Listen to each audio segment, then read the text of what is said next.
Salut tout le monde, aujourd'hui on se retrouve pour une vidéo vlog et bilan de la convention créative qui regroupe 3 sous-conventions en fait qui sont idées fil et aiguilles, idées créatives et version scrap. J'ai ici mon petit guide visiteur, donc je vous laisse déjà en premier lieu avec les images de la convention.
Par vider le sac que j'ai ramené de la convention. Déjà il y avait sur les stands couture des sortes de DIY patrons expliqués en fait gratuits, donc j'ai pris personnellement le coussin à poche zippé ainsi que les protections hygiéniques en tissu en fait faites main. Et vous avez le patron comme ceci, voilà, je trouve ça vraiment cool, peut-être que j'essaierai, peut-être que j'aurai la flemme, je ne sais pas. Et ensuite j'ai pas craqué mon slip parce que, je vais y revenir, j'ai acheté que 2 choses. Premièrement des clear stamps qui se présentent comme ceci, je vais vous les sortir du plastique, vous verrez mieux. Donc ils se présentent comme ceci en fait, et c'est un fond un peu grillagé, j'ai hâte de l'utiliser, je vais peut-être faire ça cet après-midi, je ne sais pas. Mais ça j'ai déjà des idées, ça c'est cool. Et ça n'a coûté que 4 € pour 3, 4, 5, 6 clear stamps. Et vous voyez la taille des tampons par rapport à ma main du coup, sachant que j'ai des mains de mini-moy, hein, je précise. Mais voilà, j'étais très contente. 4 € pour ce genre de plaque, c'est pas cher par rapport aux autres boutiques qu'on a chez nous en France ou sur internet. Tout simplement parce que c'était un exposant qui était chinois à l'origine et qui revendait des produits chinois. Pour ce qui est des clear stamps, j'en commande beaucoup sur AliExpress et j'ai toujours été ravie de la qualité. Et ils ont une odeur à peu près normale, j'en avais commandé sur Scrap Malin et ils avaient une odeur bizarre, étrange et ils étaient collants. J'ai jamais compris ce qui s'était passé avec ces clear stamps, mais ils marchent donc tout va bien, mais un peu étrange de prime abord. Mais voilà, pour ça je suis très contente et ça je vous recommande de regarder sur AliExpress si ça vous intéresse. Et ensuite j'ai pris un papier 30-30. Un seul, oui, je sais, j'ai été... voilà, c'est difficile à ramener aussi. C'est de la collection Sokai de chez Garden Collection. Et c'est de chez Sokai France, voilà, ils ont un site internet. Et donc le papier se présente comme ceci avec des fleurs. Et sinon de l'autre côté. Et c'est pour ce côté en partie que j'ai acheté le papier. J'aimais beaucoup les petites fleurs mais j'hésitais, mais surtout le côté un peu aspect géologique du dos m'a beaucoup plu.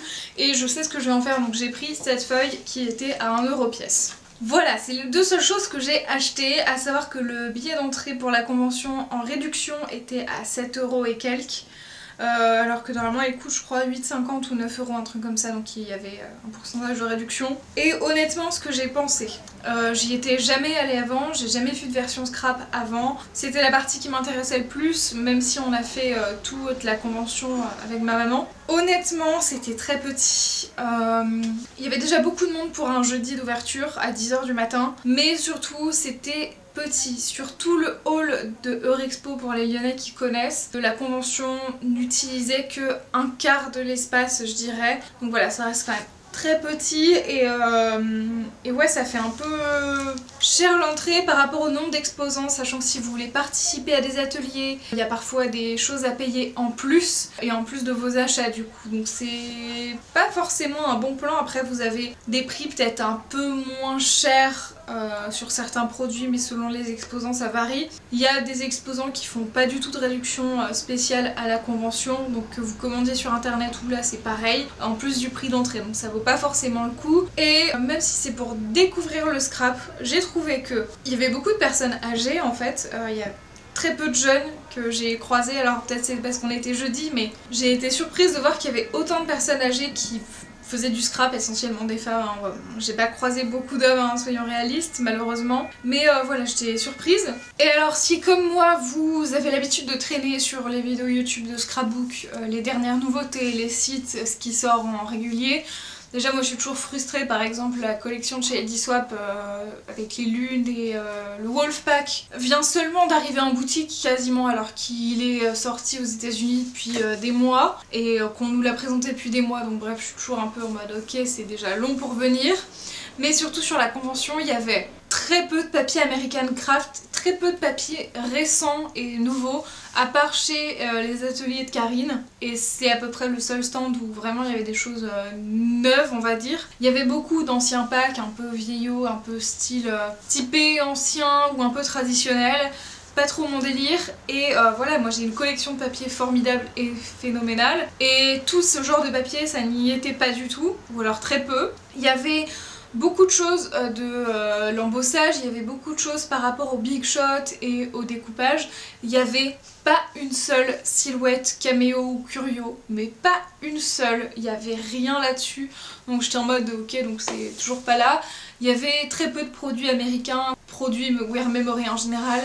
Voilà, en fait tout le salon scrap et même tout le reste en fait, hein, tout ce qui était partie couture, non, ils étaient un peu à la pointe de la technologie, la partie couture, et la partie créative, il y avait des choses qui n'avaient rien à faire là, honnêtement. Il y avait des stands de pâtes d'amandes, de trucs à manger, alors qu'il y avait des food trucks pour manger de l'autre côté, donc j'étais en mode pourquoi des trucs de cuisine, enfin ça n'a rien à voir. Et surtout ouais, l'ensemble de la convention proposait des choses et des méthodes anciennes. Alors il y avait du quilling, ça c'était cool, il y avait du crochet, plein de tissus, ça c'était chouette aussi. Mais voilà, pour tout ce qui est scrap, j'ai été un peu vraiment déçue parce que c'était très petit déjà. Franchement, j'aurais pu comprendre si c'était plus grand et qu'il y avait plus à voir, mais c'était pas le cas. Et surtout, voilà, il y avait Florilège Design, c'était cool d'avoir cette marque sur la convention, mais c'est pas assez en fait par rapport à toutes les autres marques, c'était décevant. Il y avait rien en termes d'album Project Life, mais genre rien, pas un classeur,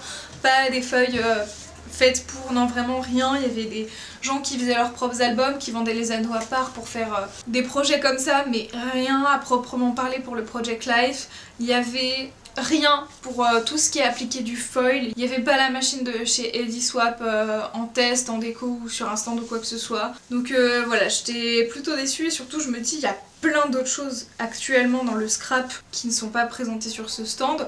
Ils vendaient la Fustool mais à aucun moment ils avaient ni les papiers qui allaient avec, ni la démonstration, enfin j'étais en mode c'est quoi les gars, genre j'avais l'impression d'être restée au scrap d'il y a un petit moment. Et il y a des choses intéressantes mais quand vous êtes déjà à fond dans le scrap, c'est pas un salon qui va vous apporter grand chose, alors que si vous découvrez, il y a un peu plus à voir, mais on reste sur l'idée de bah c'est très petit en fait. Donc il y avait beaucoup de monde, les stands étaient pas assez aérés pour regarder des petits papiers, des tampons clear, plein de choses, et ben on se marche dessus, et pourtant on n'était que jeudi à l'ouverture, donc je me dis ce week-end ça va être pire. Donc voilà, j'en garde pas un super a priori et un super souvenir en tout cas. C'était intéressant de voir, je voulais voir ce que ça donnait, j'avais jamais fait de convention de scrap, et voilà, la prochaine fois je pense que je ferai soit une plus grosse convention, même s'il y en a pas beaucoup honnêtement en France, mais voilà, je pense que je vais continuer à scraper dans mon coin, à regarder YouTube, à regarder